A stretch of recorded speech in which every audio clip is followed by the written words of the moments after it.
Honor Power 2 design is. My first impression is that it looks more like an iPhone than an Honor. It'll feature a 6.79-inch flat LTPS display with a 1.5K resolution and a 120Hz refresh rate. The screen is said to reach up to 8,000 nits of peak HDR brightness, which is even higher than the more premium Honor Win. Powering the device could be a MediaTek Dimensity 8500 Elite processor, which includes a prime CPU core clocked at 3.40 GHz, 3 cores operating at 3.20 GHz, and 4 cores running at 2.20 GHz. For graphics, it is equipped with the Mali G720 MC8 GPU. In comparison, the existing Dimensity 8400 chip has a 3.25 GHz Cortex A725 prime core, 3 Cortex A725 cores clocked at 3.3 GHz, 4 Cortex A725 cores running at 2.1 GHz, and a Mali G720 MC7 GPU. This chip scores around 1,400 to 1,500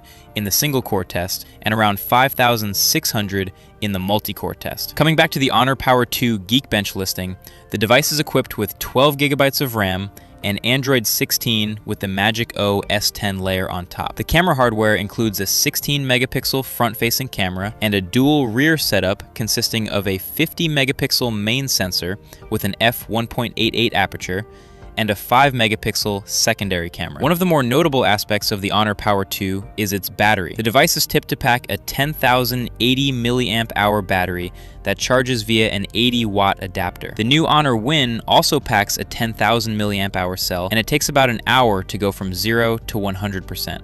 For more impressive is the fact that the phone reportedly measures just 7.98 millimeters in thickness, despite the large battery capacity. It tips the scales at 216 grams and features metal frames, contributing to the overall build. The Dimensity 8500 is also expected to power the Redmi Turbo 5, Poco X8 Pro, and Realme Neo 8 SE. The Turbo 5 could be the first phone to feature the said chip, but it will remain exclusive to China. The Poco X8 Pro will arrive as a global version of the Turbo 5.